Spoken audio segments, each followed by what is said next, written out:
We can get the latest from the ground now with our correspondent, Gulliver Cragg. Gulliver, you're in Khomutynsi. Is there fighting where you are?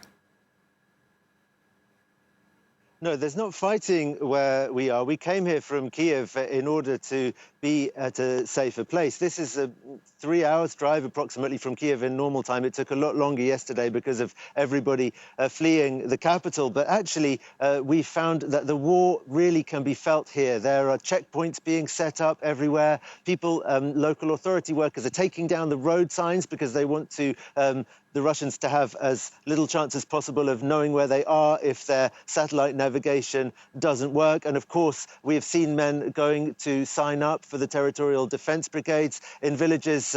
The local mayor, for example, of one village told us that all the young men already have gone to the front. There is total mobilization for the armed forces in Ukraine. And there's also a huge amount of mobilization, very much to be seen everywhere around here in terms of people volunteering to help the army however they can, or to help displaced persons who've fled their homes, whether it's the capital or places further to the east. So there's a real sense that we are in wartime here, even in this region in central Ukraine, which people didn't think would be likely to be so directly affected by the Russian offensive, or at least not so quickly. But in fact, as early as Thursday morning, a military base around 20 kilometers from where I am now was shelled and 2 soldiers died. So even people in the towns around here don't feel entirely secure. There have been air raid sirens going off in towns, even in this region.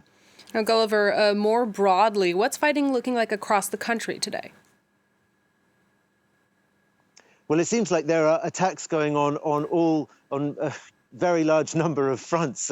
Kharkiv, the second largest city in Ukraine in the northeast, has been shelled again today. There were also shells that hit residential buildings, not just in Kyiv, but also in the city of Chernihiv, which is north of Kyiv towards the Belarusian border. There it was reported that the Grad multiple rocket launcher was used, and also in Sartana, those Grad missiles rained down on Sartana, which is a suburb of just to the north of Mariupol, the famous port city in the Donbass, which is on what was the front line for the past 8 years. But now it's not clear exactly where the front line is, because there seem to be attacks on all fronts, including in the south. The cities of Kherson and Mykolaiv have been targeted. Varying reports about whether or not the Ukrainians really are still in full control of those cities. And there was a horrifying video that I saw of a medical vehicle that was carrying wounded that was struck by a rocket, and the driver was killed. The person who filmed the video was screaming hatred at the Russians on the video that you could see, and that's certainly a feeling that you feel from many people around here. People are very, very, very angry, as well as being terrified, but also to some degree galvanized and trying to do what they can to try to participate in the defense of the country. All right, Gulliver Cragg reporting live for us there. Thank you for that update, Gulliver.